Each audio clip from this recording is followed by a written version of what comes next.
Oh, hi guys. It's me, Ezra Levant. It's June 15th. Can you believe it? Half the year is almost gone. The pandemic stole a quarter of a year.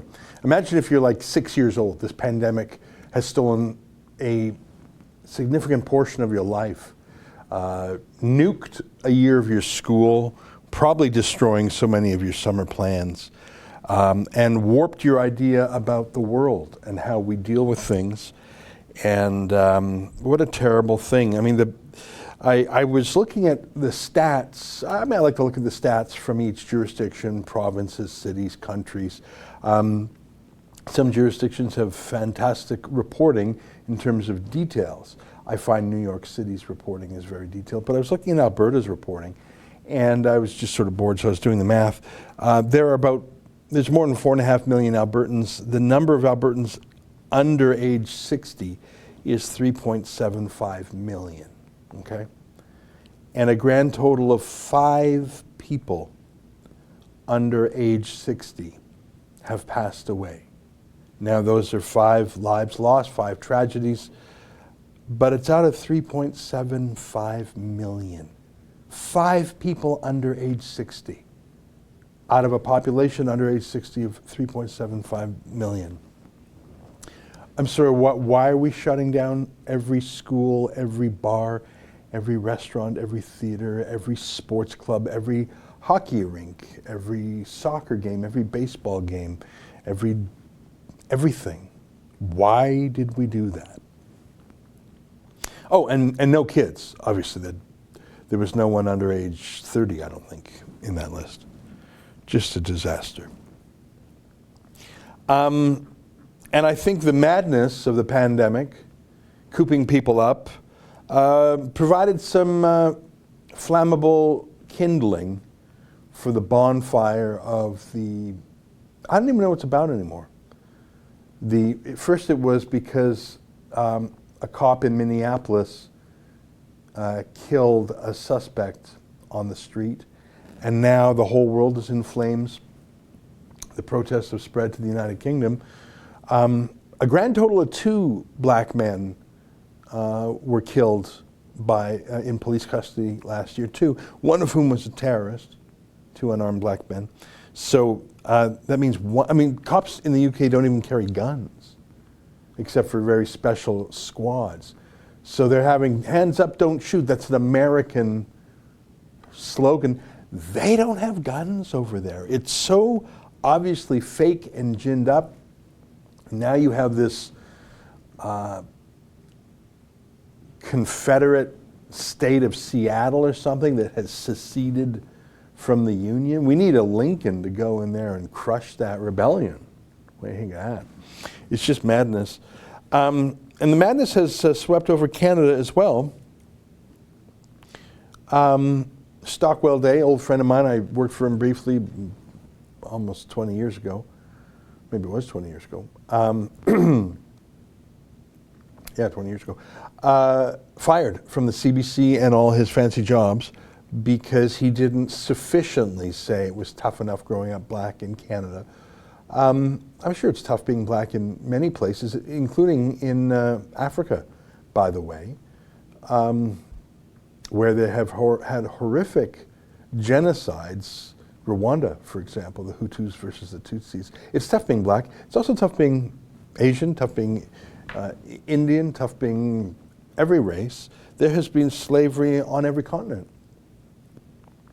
Only the British Empire and the American Civil War that I know of has abolished slavery in any totalist way.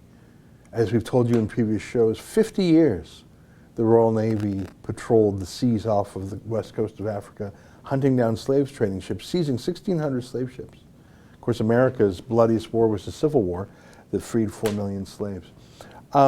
There's still slavery throughout Africa, throughout Arabia, in Asia, even in China. When I was in China a dozen years ago, a bunch of slaves were found working at some brick factory or something. So I don't quite understand what it is. It's a mania, though, and the mania has spilled into our media up here. The National Post newspaper I worked for more than 20 years ago conservative newspaper, believes in judging people by the content of their character, not the color of their skin. They had a very thoughtful, very moderate essay by Rex Murphy saying, hey, Canada is not systemically racist. In fact, sort of the opposite. And there was this letter signed by 30 journalists basically saying, how dare you editors publish this? And I read that letter. It's the subject of my monologue tonight. I hope you tune in for it. I go through the letter line by line, but the letter's not that interesting. You could read it in any Tumblr account of any, first-year liberal arts student. It's not really smart. It's full of BS Marxist jargon. But what I found amazing about the letter was it was signed by 30 journalists at the National Post. I know some of them. I know some of them surely signed it out of fear because they're middle-aged white guys, and if you don't go along with the mob will come for you. The mob will come for them eventually, but it just spares them for a day. But I looked at the list, and I didn't know everyone on it, so I Googled the names. So I'll take you through this tonight. You got to tune in tonight at 8 p.m. There is not a single black or Aboriginal signatory on that letter. There's a handful of East Indian women. I think there's one Vietnamese Canadian, and that's it. And the rest of them are, I think one guy's actually an albino. That's how white they are. So it's just LARPing. You ever heard of that phrase? LARPing, live action role playing. They're pretending to be woke, but they're not black. They're not black. But we are hurt and saddened by this attack on black. Maybe you're uncomfortable with a political view or whatever, but you're not hurt and saddened, and you're not black, and you don't get to speak for blacks, and you might be the racist in this situation. But whenever I see people LARPing, live action role playing, on the issue of race, I think of my friend Rachel Dolezal. And I have a rapport with Rachel through Cameo. And here's what she has to say about the National Post's army of white Daenerys Targaryens with a couple of Indo-Canadian women at the lead. Here's what Rachel has to say. Hi, Vinmala. I'm Rachel Dolezal. Just wanting to say that to you and the rest of the brave allies at the National Post, thank you for standing up for Black lives and speaking truth to power. You showed courage and great personal risk. So anytime anyone does that, it's definitely worthy of congratulations and acknowledgement. So stay strong, stay healthy, and carry on. There you go. So it's real. Hey, Vinmala. From one black advocate to another, you're okay.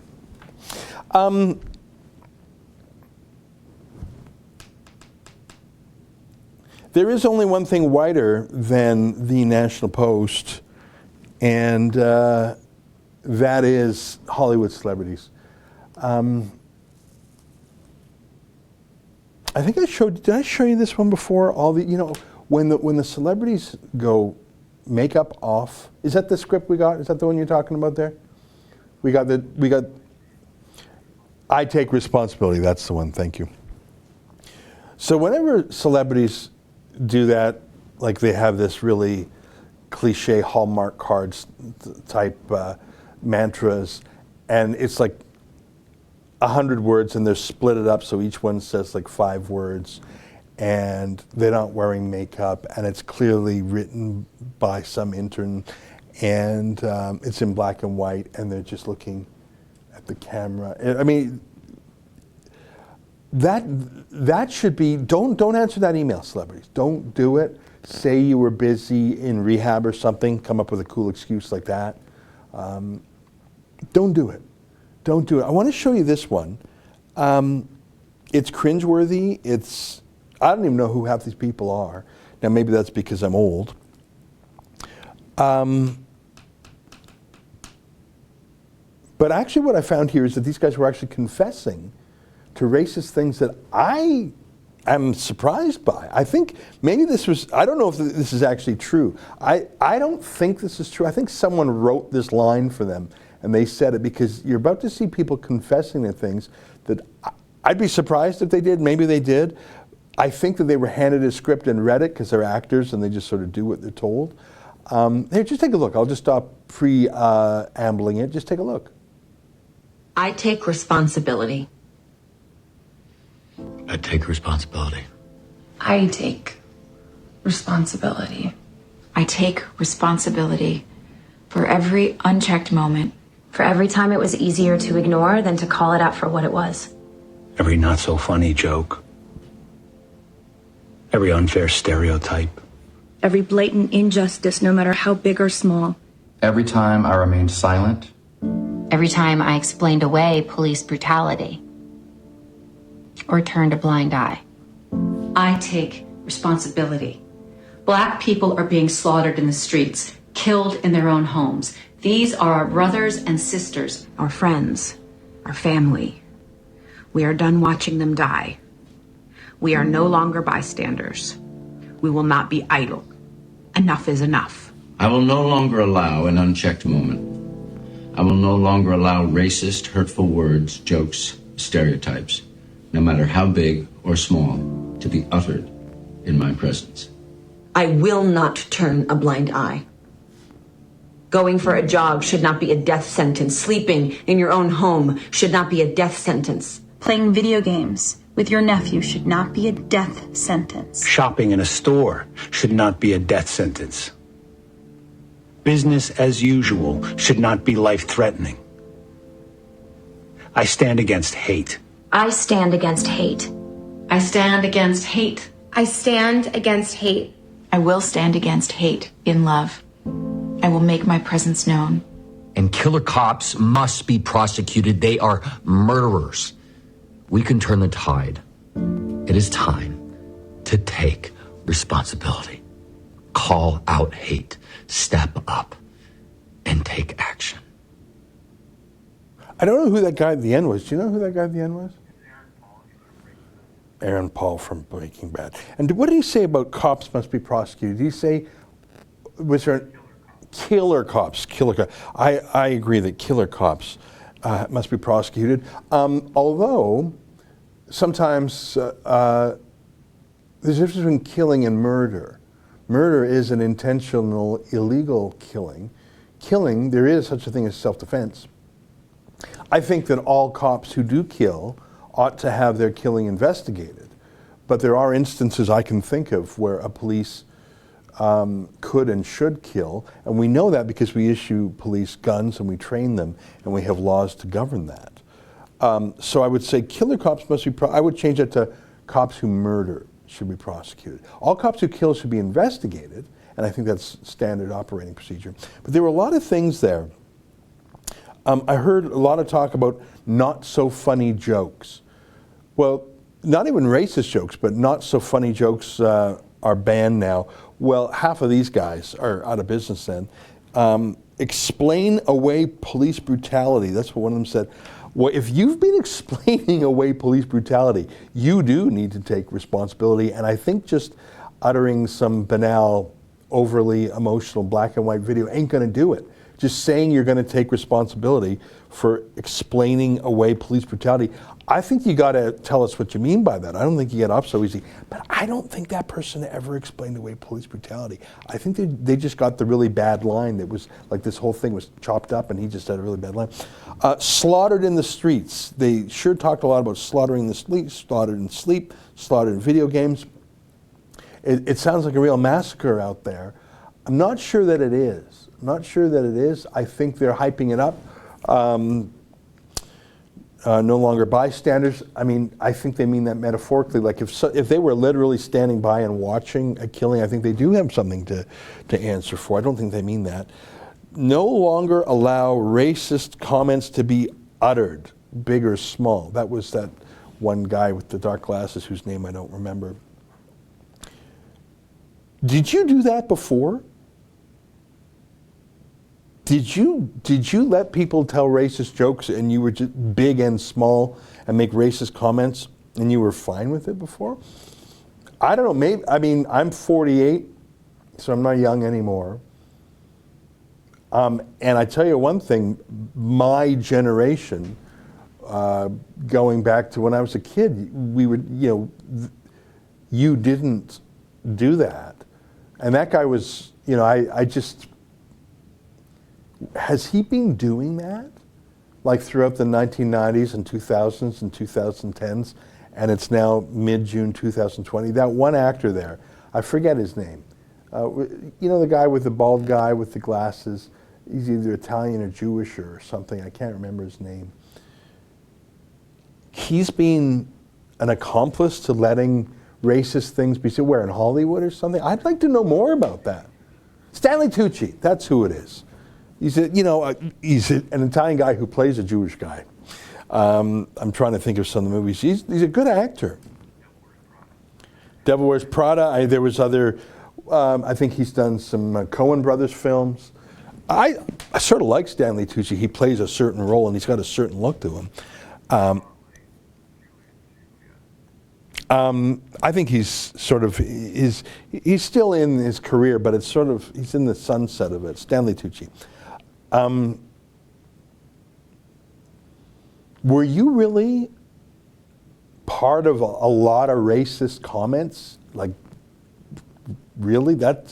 I think you need to explain more, buddy. I don't think this video was like, ta-da, I'm done. No, because I think you just confessed to a few things. Anyways, we got a spoof. I see some super chats coming in. I promise we'll get back to that.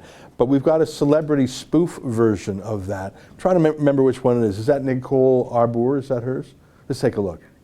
Let's take a look. I don't want to be canceled. I don't want to be canceled. I don't want to be canceled. I don't want to be canceled. I think this format is really played out and we should really stop doing it. We're pandering. We are not actually in this with you. Hopefully, if I do this video, no one will make me donate money. This is part of my probation for drinking and driving and killing 2 Mexican children. Like, how's this work? Do publicists just send this out to celebrities and then they see who will do it? Why am I so close to the camera? Yeah, I'm high as fuck. I don't personally know any black people, but that doesn't mean this hasn't been hard on me. No, you said no hard drugs. So, being afraid of being cancelled. I personally feel attacked by this whole thing because yes, I've done blackface once or 5 times. I do it weekly, but I still feel I don't have any other transferable skills. I need you to believe I'm a good person. Cry if you can. I don't think I was supposed to read that out loud. Tears. I can't cry. I'm just a hand. These are award-winning actors. You think that they can't make fake emotion? Pandering is easier than actually creating change. This is the shit that happens when you bully people into being part of your movement and don't let them actually make decisions. You'll end up with fake allies. I too don't like Candace Owens. I'm on your side. Don't cancel me. I think she's really funny. That's Nicole Arbour. Do you want to go to her Twitter feed? She actually comes out with some really great ones. I'd like to, I've just started following her in the last month or so, and I remember she had some great videos a few years ago. One went super viral. She called out fat people for being fat. She's funny, and she's pretty, and she's edgy, and I think that's a hell of a combination. Can you click on media? Because there's a few of her vids. I wouldn't mind just while we're here. Her name's Nicole Arbour. I've never met her or spoken with her, but I really like some of her homemade things. I'm not talking just stuff that she's forwarded. Yeah, that's the one we just showed there. That's the one she was mocking. Let's just find one more, because she is funny. She's funny and she's tough, and she doesn't care who's mad at her. Thank you for skimming through these. I don't even, Justin will find one. I don't even know what I'm looking for, really. But wasn't that spot on? I'm going to take a moment to catch up on Super Chats while Justin, instead of us scrolling through our Twitter together, that's my fault. Here, let's catch up here. Veterans Voice, Chris Semchuk, 279, see you at Dominion Day, Parliament Hill. Hey, that's not a bad idea. If Justin Trudeau can go out in a crowd and take a knee, why shouldn't other people be allowed to go to Parliament Hill on Canada Day, Dominion Day? I don't know, maybe it's the only time Justin Trudeau himself will go to Parliament. He certainly avoids the place. Veterans Voice, Chris Semchuk, $7. Do you have any awareness on Ryan Traversy's private prosecution against Trudeau on SNC obstruction of justice? I think you mean Norman Traversy, and I do know exactly what you're talking about. I think we've done 1 or 2 videos on the subject. I think we, in fact, interviewed him. Maybe, Justin, once you're done looking for a fun Nicole Arbour vid, you can call up David Menzies' interview with Norman Traversy. And we did talk to him, and we looked at it. And I admire the guy's pluck, and I admire his initiative taking, and his courage, and his creative use of the law. Those are the positive things I'll say, and he's definitely a patriot. But my criticism is it has no chance. There's just not enough substance there. There's not enough to get past the first hearing. I think it's a doomed venture. And although I support his right to do so, and I like the cut of his jib, I think anyone who puts too much hope in that is deluding themselves to think that they can find some silver bullet to solve this problem we're in. Frankly, it reminds me a little bit of QAnon, which is, it's sort of a magic spell to make the problems go away. They ain't going to go away that easy. It's a long-running problem, very complicated, happened over time with a great many parts to it. There is no silver bullet to it. You can't just do a private prosecution and have your prime minister locked up. It's not going to happen. There have been some modest victories occasionally for private prosecutions like that, but usually they're minor and procedural, and I cannot point to a single thing in Canada that has had a significant win through a private prosecution. I think they went after Rob Ford as mayor through a private prosecution. They certainly put him through a hassle, but I don't even think that was successful in the end. So yeah, so I like Traversy, but I do not agree with his approach because I don't think it's going to win. Now maybe he should do it anyways, but I think anyone who believes that's the solution to our problems is misleading themselves. Bill Howie, $5. What are your thoughts on the 3-day Twitter poll ending today? 8,000 votes, giving Leslyn Lewis 60%, Aaron O'Toole 24%, and McKay Sloan 8% each. Well, that's the thing about Twitter polls. I have not heard of it, which tells you that I am not a follower of whoever tweeted that poll, which tells you the problem with such a poll is naturally self-selected, or rather, it's just a particular person's Twitter feed.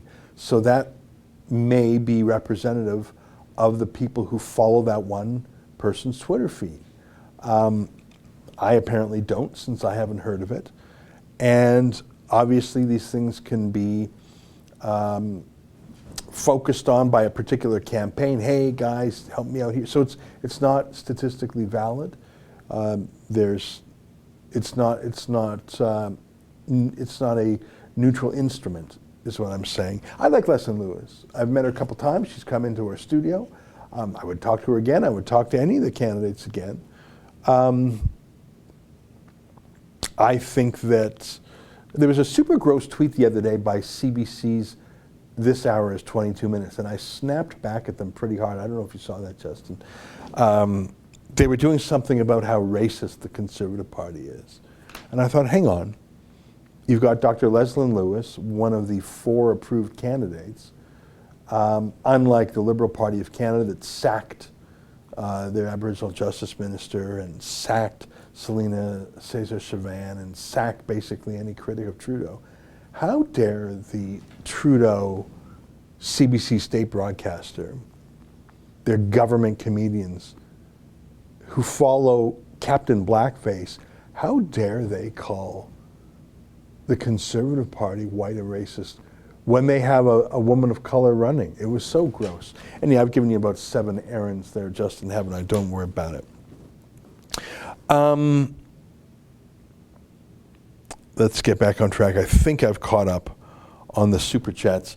Now, the reason I show you that celebrity, I take responsibility. I don't believe that Stanley Tucci, I mean, well, maybe in Hollywood they're just racist. Maybe it's true. Maybe the reason they're calling us all racist is because they are racist. I just have trouble believing that Stanley Tucci is a racist. He's Italian, he plays Jewish parts, he's in a Jewish industry and it's an entertainment industry, lots of minorities. Maybe they're all racist behind the scenes. But he confessed to it. I would genuinely like to know, is Stanley Tucci really someone who has been silent and consenting to racism his whole life? He's got to be older than me. I bet he's my age. He looks like he's 50 or something. I'm going to Google that. How can someone, Stanley Tucci, and I'm not picking on him, he's just in the video. He's 59, so he's a decade older than me. How can someone who's been working in Hollywood for 40 years suddenly now say, oh, guys, I didn't mention this, but I was cool with all that racism, but that stops now, okay? That's over. I mean, new leaf. Nah, mate, if you really did it, I think you got some more particulars you've got to confess to. Or just say the whole thing was just some script written by an intern and you got to read the heavy parts. I don't know. But it shows you the disconnect between real life and, I mean, I don't know, I've traveled around, I don't know anyone in my life who's worn blackface. It's just, it was never a thing. Maybe it's like a fancy private school thing. I mean, Justin Trudeau did it. We see Piers Morgan in the UK dressed up as an SS Nazi officer. Maybe that's just maybe you have to be a fancy person to do that. But I want to show you, Howard Stern, who I used to listen to maybe 10, 15 years ago, I thought he was very funny, and he was very, broke all the rules, but he's lately become a real scold. Like Sarah Silverman, I liked her when she was telling outrageous jokes, but now she's just a Democrat scold. That's what Howard Stern has become, just a scold, anti-Trump, Democrat, boring, boring, boring. Now I want to show you a video from him. Do you have the Tariq Nasheed version? So I like looking at Tariq Nasheed. He's a bit of a, he believes in foundational black Americans and American descendants of slaves. I don't agree with everything Tariq Nasheed said, but I love following him because he's a reminder of the other side of the story. And here's a little video he posted of Howard Stern. How come Howard Stern isn't canceled? Take a look at this. You use the N-word a lot. I used the N-word. Yeah, you did. Wait a second. Hold on. I do. I remember it. Whoopi, hold on. Wait. No, we had a guy on from the Ku Klux Klan. Yes. Who very freely used the N-word. Yeah. And my belief was, hey, say it out in the open. Yes. And I didn't use the N-word. Let's be very clear. Hey, Robin, what does you call a black rocket scientist? I don't know, A Ted. nigger. Whoopi wrote it. I want you to give us a kiss, you smelly coghead coon. I love you. May I say something here? Mm-hmm. Oh, you can say whatever you want, you smelly nigger. Whoopi wrote that. That's it, Ted. You didn't know I was going to say that. Whoopi had no chance to write it. I don't accept that kind of language. You can call her whatever you want, but you don't talk to me that way or I'll leave. Well, don't let the door hit you on your big black ass, mama, on the way out of here. Now, where was I? Oh, yes. Now, Whoopi, you is a filthy nigger. I didn't write that. Well, you is a smelly nigger, so what's the difference? Look, you two, don't you think you're going to ruin your career this way? No. What's wrong with you? This here routine is showing people that we is not afraid to confront our racial stereotypes. Looky here. We is a nation of racists, and we must break through that barrier that we done constructed for ourselves. Can't you see that? Can't you see that, you little rib breath? Yikes. There's a lot in there, isn't there? First of all, maybe Stanley Tucci's right. Maybe that's Hollywood. Maybe they all are that way. And if there's a black person in the room, he just has to laugh along with it or he won't get the roles. Can you call up the Jerry Seinfeld? You know that clip where Seinfeld and a couple of comedians are sitting around talking about the N-word? And Seinfeld's the only one who says, I fail to see the humor in it. Do you know what I'm talking about, Justin? So let's talk about, so first of all, what was interesting in that clip is you saw that Howard Stern starts by saying, oh, I never used the N-word. I once had a Klansman on, and we let him say it to show how terrible he is. No, I never used the N-word. Yeah, I think you did, mate. I think you used it again and again in a pejorative way. I don't know if there is many other ways, especially for a white person to say it. How many people were involved in the production of that? Now, I'm not saying you can't have profane comedy. But this is the guy who at the beginning of that clip was saying, I never use the N-word, only Klansmen do. He's calling Trump a racist. He says that Trump is dividing us. Trump's a white supremacist. I don't know if he's used that exact word. Well, that was some pretty rough stuff there, wasn't it? You know, I want to show you a clip of a few white comedians sitting around with a black comedian, getting his permission to use the N-word. And Jerry Seinfeld comes out of this. I think Jerry Seinfeld comes out of this so well. He doesn't come across as a scold or a Karen, you know what I mean? I'd like to talk to your manager. I just thought Jerry Seinfeld had a lot of dignity here. And he said, I think he was right on. Take a look. They're just rich forever and ever. Even their kids are rich. Yeah. But when a black guy gets rich, it's countdown to when he's poor again. He's the blackest white guy I fucking know. And then all the negative things we think about black people, this fucker. You're saying I'm a nigger. Yes, you are the niggerest fucking white man I have ever. Amazing. I don't think he could do that. What? I don't think he has those There's qualities. only two. You don't even understand. Really? You don't really know him like I've worked with him. No, like your bit about. No. I wouldn't use it anywhere. No, exactly. These two. We use say that nigger on stage. On stage. You guys don't. That's an interesting two teams that's here. The difference between That's right. That's right. Yeah. We can say pair nigger on up in stage. You different guys ways, don't. but that's definitely a pairing. Who says nigger on stage? We don't. Well, you just did. Yeah, that's right. Yeah. You and me say nigger in private. No. These two guys don't. I don't believe he says it in private. I've given it up just because it's played. I don't believe it's. I don't think you've ever said it probably in your life. No, never. No. Yeah, that's it. That's the huge difference between you and me, I think. Well, you said found the humor of it. Yeah. I haven't found it. Right. Nor do I seek it. I mean, I haven't found the humor in it, nor do I seek it. You see, there was a vibe there. They were all having a good having a laugh, and the cameras were rolling, and there were 4 guys there, if I counted right, and one of them was black. And so Louis C.K. drops the N-word again and again. So Chris Rock has a quick decision to make. Does he get all offended? Which would be tough in a way because he uses the N-word like water. So he apparently has given a pass to Louis C.K. to use it. I think we now know what Louis C.K.'s true character is like. He's a terrible human being. Jerry Seinfeld was laughing along, but he made it clear he doesn't use the word. He doesn't think there's humor in it, and he hasn't looked for it. I think that word is a word with historical connotations of that I understand why black people use it because it's owning the power of the word and diffusing it and co-opting it.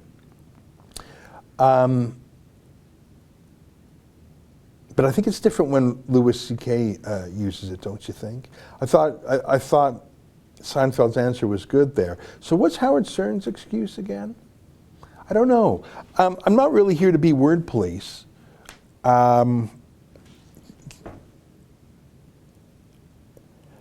I tend to be a free speech absolutist.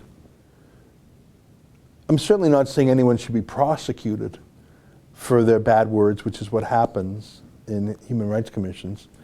But I guess I'm just noting who gets fired and who doesn't.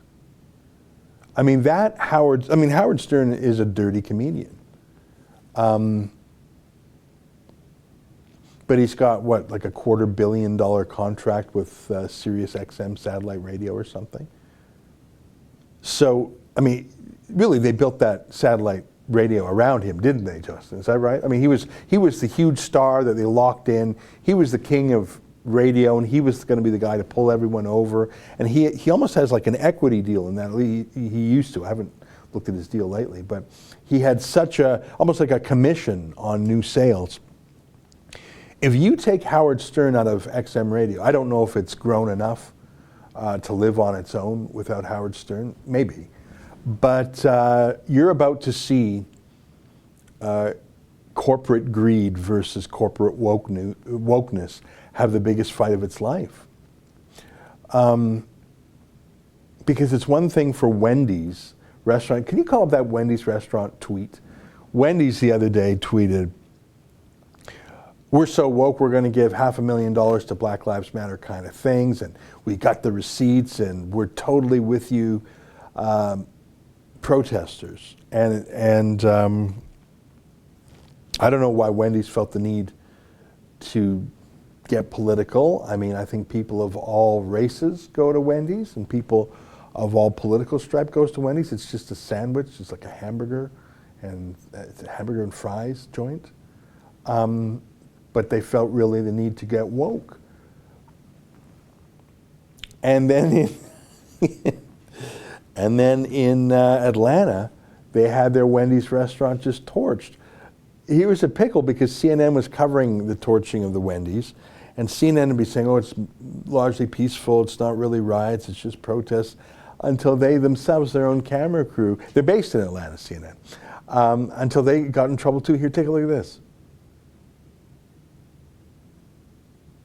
Called out MSNBC and NBC News. So our photojournalist, our producer, and I, we were trying to get video of what was happening, and there were protesters very angry that we were recording this and tried to block our cameras, to block both our photojournalist's camera and to block my cell phone from taking video. And at that point, they got aggressive, and our CNN camera was broken.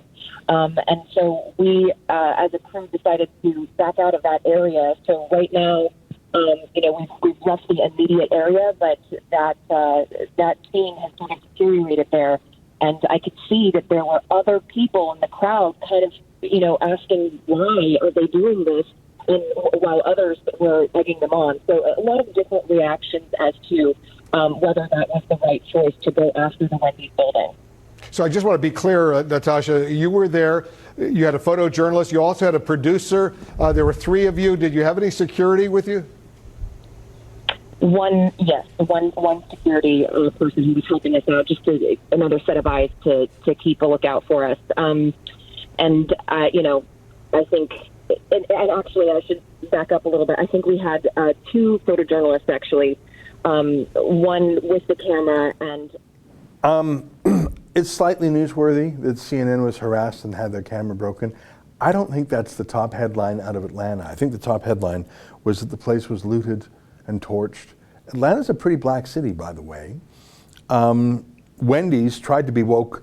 Let me know if you can find that Wendy's tweet. It's just such a contrast. Like it was like 3 days before their restaurant was torched and smashed and looted by the mob. There we go. So June 4th, we're about putting our money where our mouth is. So here's our money and here's our mouth. We're committed to donating $500,000 to support social justice, the youth and education in the black community, starting with the Thurgood Marshall College Fund, and we'll have receipts. Now, I think it's wonderful to donate money to a college fund. Thurgood Marshall, I don't know which college fund that is, but any college fund sounds like a good place to donate money. So I absolutely support this. I'm not sure if it's, I don't know. I mean, it's just quite something to have that juxtaposed with the torching of the Wendy's.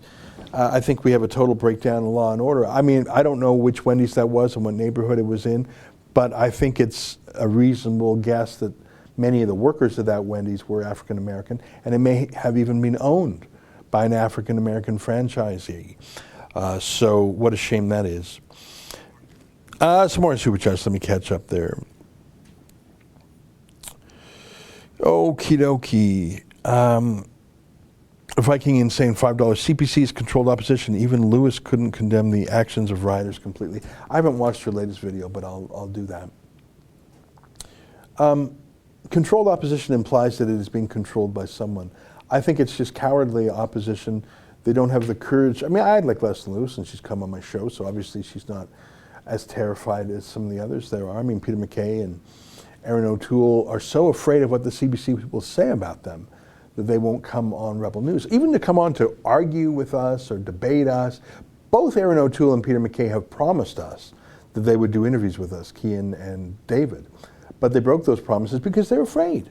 It's not because they have some deep-seated objection to us. I mean, like 3 years ago, we had a kerfuffle with Faith Goldie and whatever, blah, blah, blah. Okay, so why won't you do an interview with Cian Bexley or David Menzies or Sheila Gunn-Reid or Raheel Raza or Andrew Chapados or myself in 2020 again?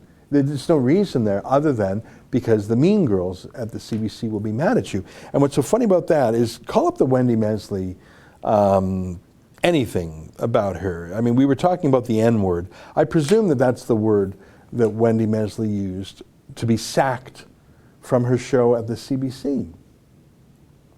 It's sort of amazing that Wendy Mesley, there we go, Wendy Mesley suspended from hosting after using careless language in discussing racial issue. Neither host nor CBC's head of public affairs clarified what word was used. So that's Wendy Mesley. I think she's best known as Peter Mansbridge's ex. And she got a soft landing with this show on Sunday, like this dead zone, Sunday afternoon. Like, they never even released the audience figures for that. It's got to be like 20,000 people in the whole country would watch it. It was usually conspiracy theories.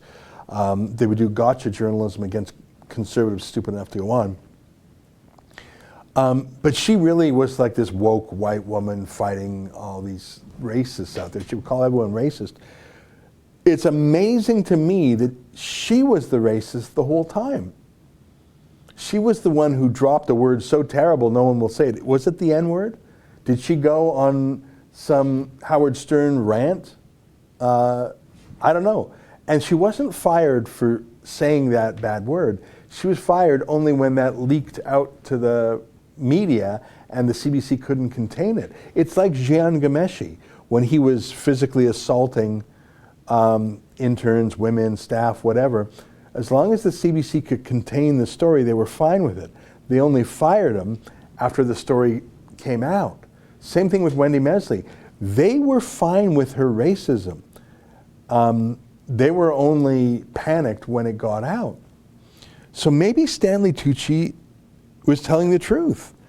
Maybe for 40 years, he's 59, maybe for 30, 40 years, Stanley Tucci has been quiet when he's heard the N-word and other racism. If he's Italian, maybe he'd, I don't know, I mean, would his blood even stir if there was an anti-Italian epithet? I don't know.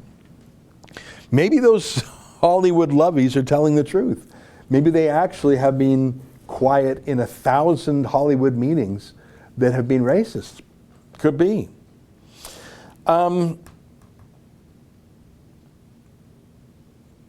right, so we showed you the celebrity stuff and the Howard Stern stuff and the CNN Wendy's burning. I want to show you, how are we doing for time here? 12:43. I want to show you another CNN, and we showed it very quickly there by accident. It was CNN was talking to a White House spokesman. I just, you know what? I just love how the Trump administration approaches hardcore left-wing activist journalists. They don't bend the knee like the Canadian Conservative Party does. By the way, bending the knee and bowing down and doing whatever Wendy Mesley and Rosemary Barton say, that will not make them like you. That just trains you, conditions you, makes you obedient. You may as well punch back. And by punching back, I mean speaking truth. Just saying, you guys are activists, sure, we'll talk to you, but please don't pretend that you're neutral. Here, watch how the Trump administration does it. Okay, he actually called out MSNBC and NBC News, so he was linking it to his distaste for news coverage. Again, that is so far beyond the pale for American presidents.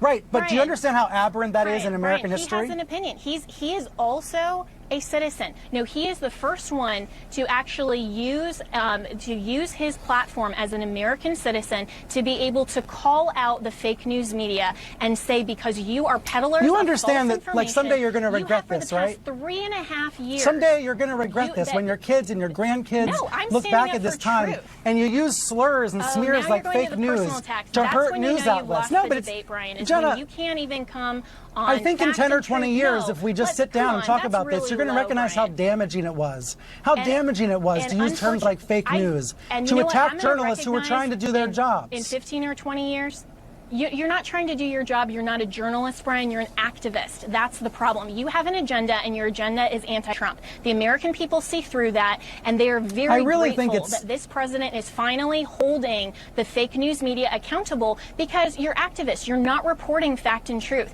You won't even say that as a general the reason why I think it's helpful to have these conversations shouldn't ever appear in a media outlet. Oh, that is so spot on. It's so weird of him to say, oh, you should be ashamed for your children and grandchildren. I don't think she has grandchildren. She was so spot on. And Brian Stelter says that's doing a lot of damage. He's right. It's damaging the brand of the media party as neutral reporters, as a medium, that is something that information passes through. And it's rebranding journalists as a filter, as activists, as players. And CNN is still being watched. But now people who watch it know they're watching a partisan activist as opposed to a neutral, here's what happened today. And so in that regard, I think it's very important work for Donald Trump to call them the fake news media, because it just alerts people you're not getting the whole story, you're not getting both sides of the story. You're not getting a fair presentation. So in a way, Stelter's right. Trump is doing damage, but he's doing damage to a false reputation that is not in accord with the facts today. A couple of super chats I think I missed. Fraser McBurney, I had my last Wendy's hamburger last week. Hell will freeze over before I buy anything from Wendy's again. I don't know if Wendy's did anything wrong. I'm fine with them donating $500,000 to a black college fund. I think that's great. If that's all they did, give $500,000 to a black college fund and have a store torched, I don't see that as reason to oppose them in any way. Jack R., $5, Trudeau being sued privately, the real deal. Search YouTube Norman Traversy v. Trudeau before YouTube takes down incredible ongoings. Okay, well, I will look again. But I'm sure it's what we reported last time. Were you able to find out that David Menzies clip? Well, I'll show you the clip before so you see what I mean. Bruce Crozier, $10. Keep up the great work. Well, that's very nice of you to say. I think I've caught up with the super chats. All right. So I thought that was excellent. You know what? I want to show you this funny thing. I used to have TikTok on my phone, and I would spend an hour a day on it. I deleted it because I thought there was too many quirky things going on, and I thought maybe it's spyware, malware. And I also thought, you know what, I could take that hour of my life back. But there's this TikTok guy. He's so funny. To me, just the perfect touch is you know those little ramen noodles, those dry noodles in the pack, and they come with a little flavoring. And you're supposed to boil them or make soup out of them, right? Like the crunchy noodles. Who eats dry noodles? You know what I mean? Like boil them, right? Or cook them or whatever. Don't just open the pack and spread the flavor and eat it like a chocolate bar. You're supposed to put that in water and make them soft. To me, though, that is the perfect touch, along with the T-shirt and just the calm style. Some guy on TikTok, not even on YouTube or Twitter, because those are grandpa technology. YouTube for grandpas, Twitter for grandpas. This guy's TikTok. And look at this. I'll just let him do the talking and the snacking. Take a look.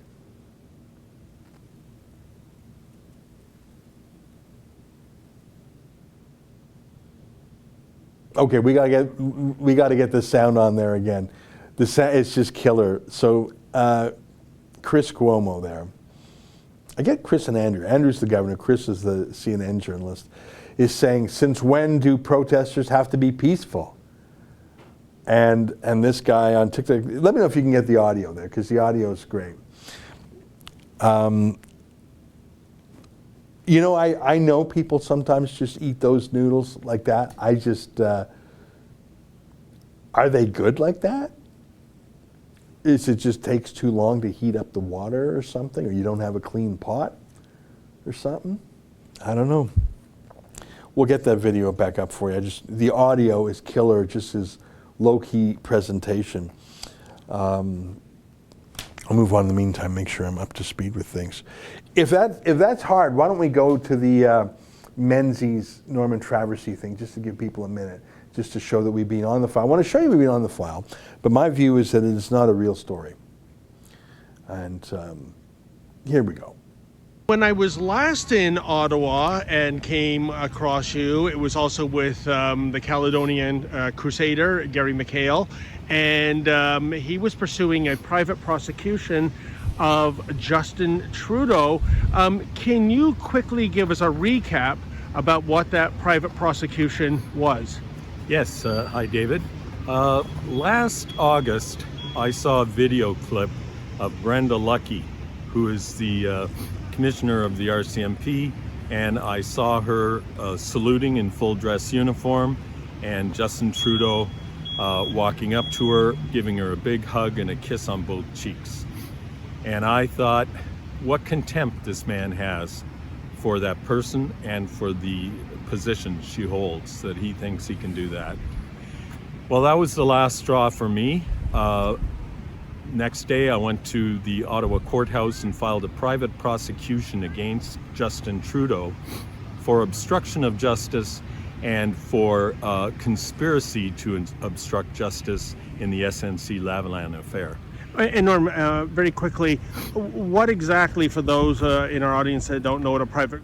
So look, he seems like a really good guy, seems solid. I think he's former RCMP, friendly, credible, had a good talk with David, but whenever non-lawyers do lawyering, and I don't want to ever dissuade people from learning things on their own and learning more about the law, but when you're self-taught on certain things, there's always a risk that you're missing some things. You can learn a lot from the internet, you can learn a lot from books, but it's good to bounce your knowledge off someone who has experience. And I'm not an experienced lawyer in private prosecutions. So I don't want to present myself as if I am. But I do not believe that those private prosecutions have a genuine chance of success. And I wish they did in a way, but there's no such thing as a silver bullet. All right, I think we got that TikTok. So back to this. You got Chris Cuomo of CNN saying, there's nothing in the Constitution that says you have to have a peaceful protest. And look at this guy. And please, show me where it says that protests are supposed to be polite and peaceful. And please. It's the First Amendment. You just gotta look it up, Mr. Cuomo. It's the First Amendment. You just gotta look it up, Mr. Cuomo. And he circled peaceably protest. I like that style. I like that low-key style. I don't know, that just seemed to go really viral for some reason. Okay, we got 8 minutes. Let me try and catch up.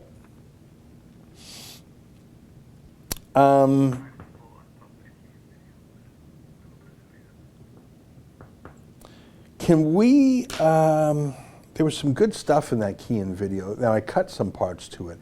Can we play, why don't we just play 2 minutes? Let's play the first 2 minutes of Kean's vid. We haven't released this yet. Kean on the weekend went to Innisfail, Alberta, a town of about 8,000 people. And very harmonious town. I love Innisfail. I went there last year. We had a town hall there. It was actually our biggest town hall in the country. We got 1,000 supporters in Innisfail and area. There's only 8,000 people in the town. Very friendly. Friendliest place you could imagine. I mean, central Alberta. Couldn't be nicer. And a bunch of busloads of grievance mongers bust in from Calgary to call people racist. And Kean kept saying, can you give an example of that from Innisfail, as if any of them have even set foot there before? The video is about 15 minutes long in full. We haven't done an edit. Here's an early version, so I'll just play a couple minutes from the beginning. Got a few edits to come later, but here's a sneak preview of Kean's video from Innisfail. I'm here in Innisfail today where a protest is planned, a Black Lives Matter protest, backed by Antifa, as they tend to be across North America. The community here in Innisfail is anxious. They're concerned and they're worried that, one, violence could break out, as it tends to do. In Edmonton, they smashed the window of a cop car, left graffiti everywhere. Some businesses, just on the drive in here, we've seen that their windows are all shuttered. They have no idea how to respond to this because it's bullying at the end of the day. These folks are coming in from large cities to tell the people of Innisfail that they are racist. That's obviously not true. I've spoken with the minority groups here in Innisfail, and they've told me that they love it here. The people are the nicest people that they've ever met, and they've never once experienced racism. But that's not going to stop the radicals with Black Lives Matter to come into this community to intimidate them and try to re-educate them. So the people here in Innisfail are concerned, one, of violence, but two, the spread of the Wuhan coronavirus. They've done a pretty good job at keeping central Alberta clean from viral infections, and they're worried that this protest full of young people who have been mingling at other protests across Alberta are going to bring it into this community, which is largely senior. This could impact the lives of the people here in Innisfail. If an old person over the age of 85 got this infection, their chance of survival is not near as high as these selfish youth who are protesting for pretty much no reason. We're going to see if they can actually come up with a reason for why they're protesting. If they have an example of actual racism here in Innisfail. Like they say, it's just riddled with racism here in Innisfail. So we're going to actually go see if they have any examples of that happening. You're coming to speak at the protest. Why is it important to have this protest here in Innisfail? Well, I'm not sure if I'm actually going to be speaking per se. It's just to support other councillors that have a message to get out there and support the anti-racism. Can you give me an example of racism here? Examples? I personally have seen, I have some close friends that they've exhibited, whether they are black or of another culture, just being uncomfortable. You go to some of these soccer games, you go to hockey games, you go to any public event, and there is that level of just feeling a little bit less comfortable. And I really want Innisfail to make everyone feel comfortable. Are you from Innisfail? I'm not. I'm from Calgary. Okay, drove in for the party. Absolutely. Okay. Absolutely. Could you give me an example of police brutality in Innisfail? I'm actually not going to talk to any media today. I'm sorry. That's just not something. There's lots of media and people talking to media over there. As far as my quote on anything, I'm not going to give one. Well, you're at a protest. What's your point here, if not to spread your message? I'm here to show support. That's all. To stop police brutality in the town of Innisfail with 7,000 people. To stop police brutality in general. Are you here to support the rally? Yes. Okay. Would you be able to give me any examples of? Fuck off, you racist piece of shit! Get the fuck out of here, you fucking Nazi! Fuck off, Nazi! I'm not a Nazi.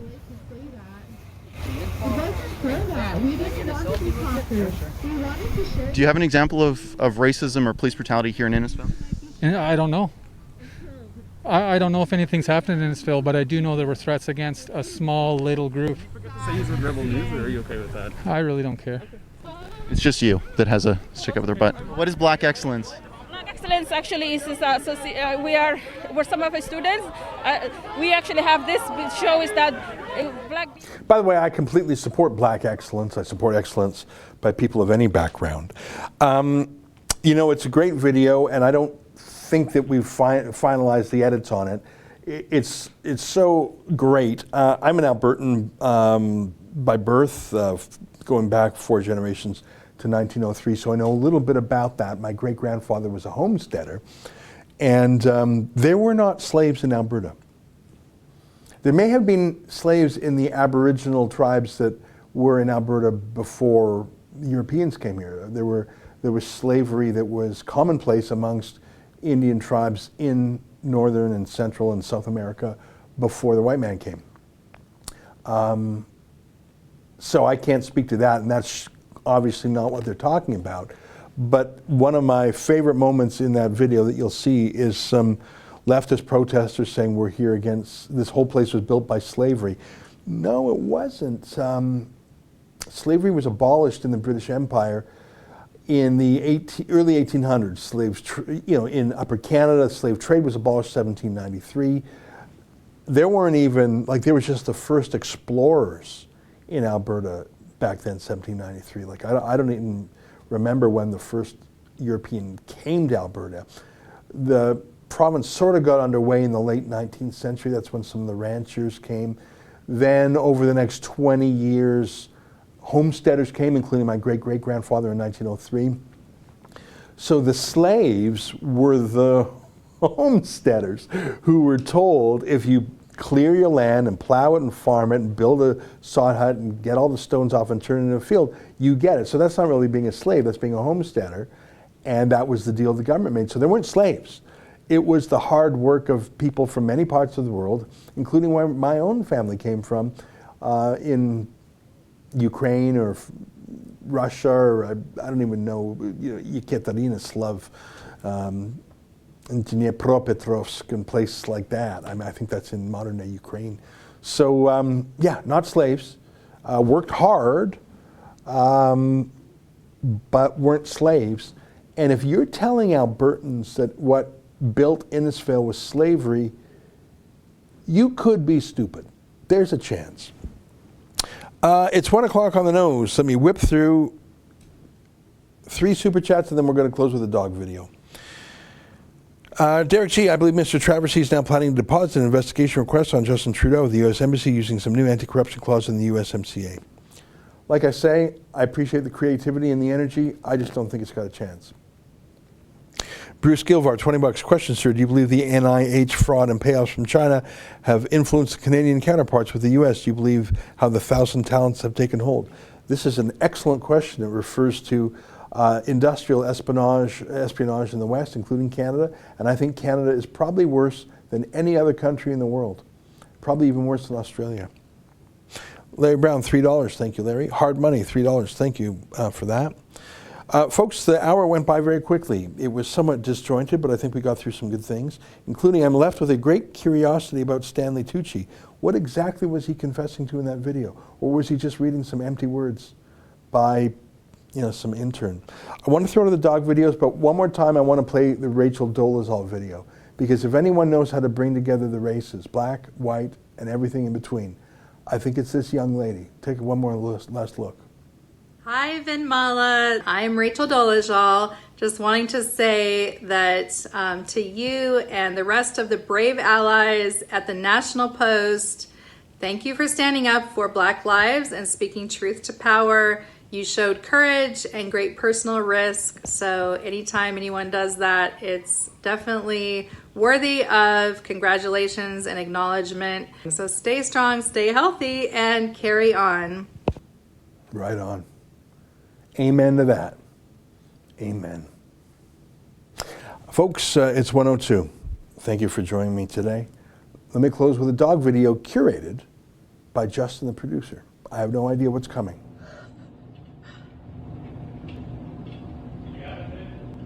Yep.